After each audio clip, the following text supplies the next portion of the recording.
the country's oldest Latino civil rights group came out against it, yet AOC keeps defending it, saying gender is fluid, language is fluid. Yes, and Latino voters are fluid. And then there's abortion, a difficult issue for the Democrats to lose on, but they're trying. For decades, liberals have said if only men could get pregnant, this wouldn't even be an issue. And abortion rights are women's rights. Well, that's wrong now. Or as the kids say, hold up. So here's how it all started. Bill Maher kicked off a discussion in his usual style, asking the hard questions most people avoid. This time, his focus was on Alexandria Ocasio-Cortez and her ongoing push for a far-left political agenda. The truth is, more and more everyday Americans are turning away from that message. Maher posed a question everyone's been thinking. Why keep promoting an ideology that so many now view as divisive, extreme, and disconnected from real life? Most people would take a step back, reconsider their strategy, maybe even make some changes. But not AOC. She's convinced she's on the moral high ground, determined to force her vision on the country, whether people agree or not. But Maher didn't stop at criticism. What followed was sharp, precise, and felt like a complete verbal takedown. It was a dismantling of arguments, leaving no room for a political spin or quick social media excuses. And believe me, you'll want to hear every word of it, because this is where things get intense. Every month I see a new poll reporting how much Latinos despise the woke term Latinx. It's about as popular with them as a reboot of Speedy Gonzales.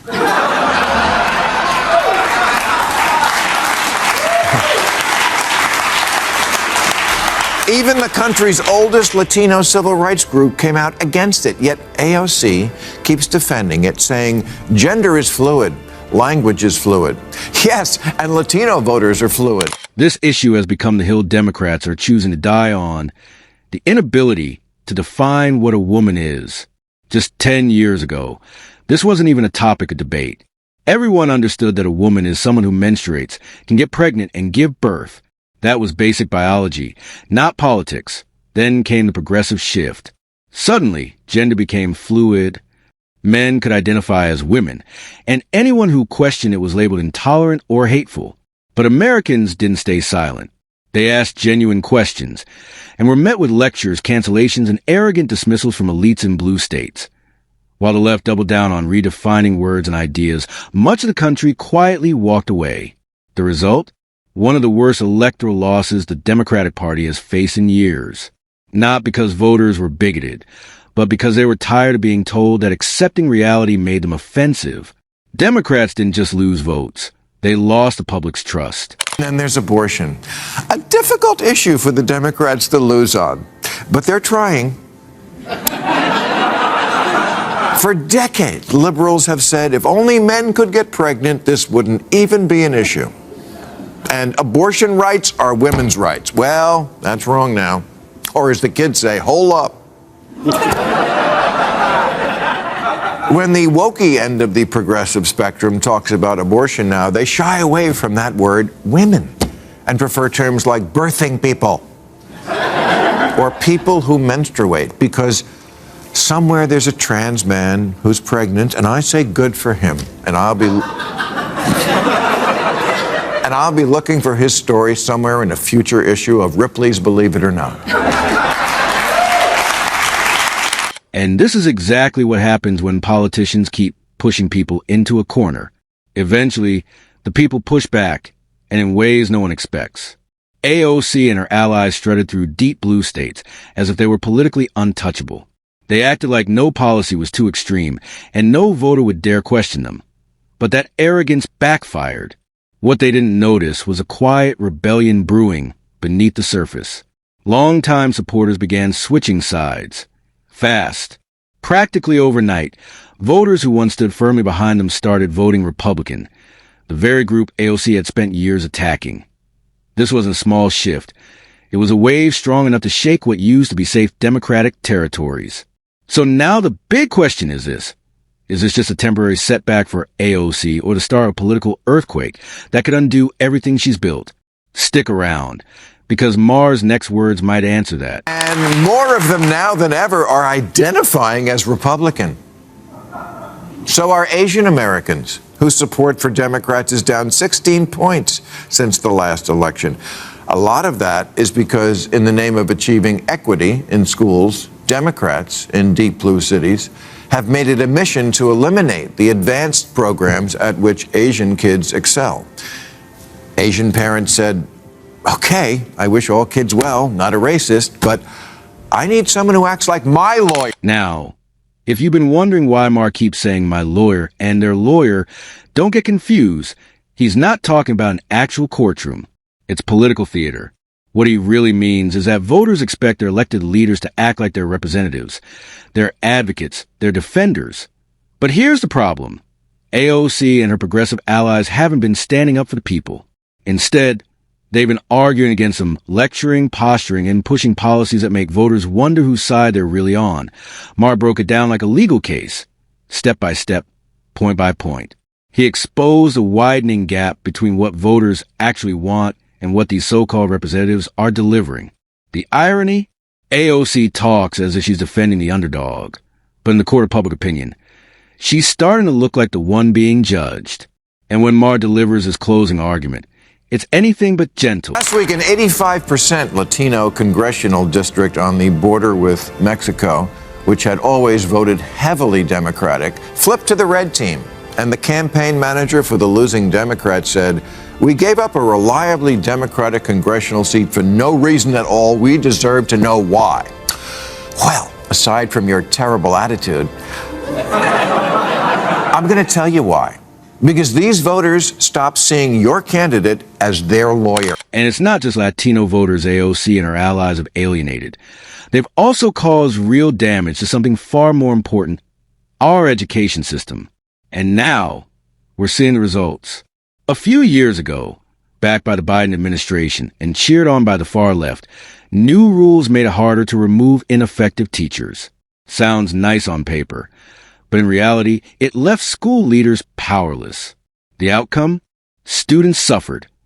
According to the nation's report card, the average math score for 13-year-olds dropped by 9 points between 2020 and 2023, the biggest decline in 50 years. Reading scores fell by 4 points. Yet many of the teachers responsible are still protected, as if they're irreplaceable. While AOC fires up rallies and Bernie Sanders repeats his same class war message, parents are left staring at their kids' falling grades. This isn't just a mistake. It's a crisis for an entire generation. Which raises a question. With results like these, does the Sanders, AOC ticket really have any hope of leading Democrats back to power?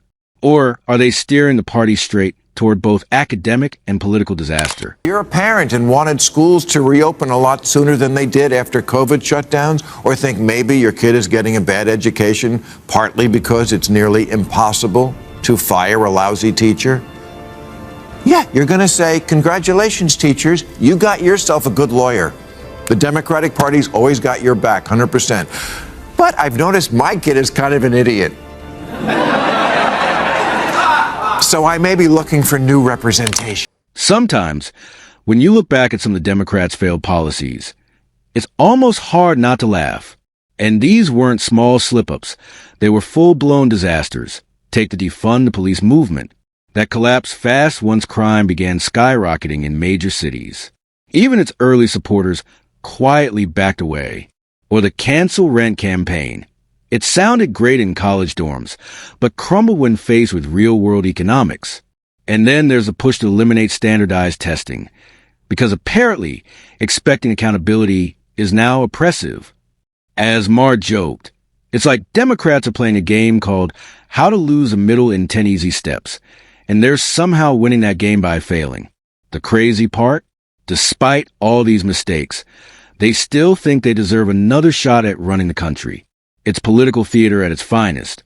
And Maher isn't letting them escape the criticism. And Biden wants to cancel hundreds of billions of dollars in student debt.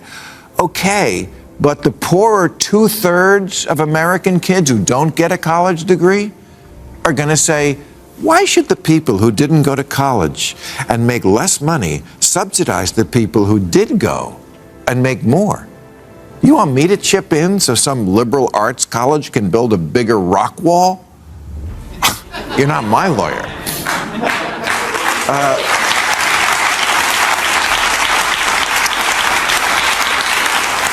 A universal basic income probably sounds pretty good to a lot of people struggling without a college degree. And a number of cities have been running pilot programs in guaranteed income. But the West Hollywood program had to be suspended because it was unconstitutional. They set up a program where 25 residents were to get $1,000 for 18 months, but only a few identified as LGBT, the rest of that. Why? Because they need money more than any other people? Because no one in West Hollywood will hire a gay person? Maher then made a powerful point that's worth repeating. If Democrats truly want to win back voters, they have to do more than post slogans online or ride around acting morally superior. They need to face their mistakes honestly. And here's the radical part. They actually need to talk to the people they've ignored, not talk at them, not guess their opinions from a Washington office, but sit down face to face and really listen to what people care about, depending on polls and think tanks, is exactly what made them lose touch in the first place. Maher isn't telling them to sell out their values. He's saying, reconnect, rebuild trust, and stop preaching only to those who already agree with you. Because the very voters Democrats need most, they've already left. The real question is, will the party wake up before it's too late?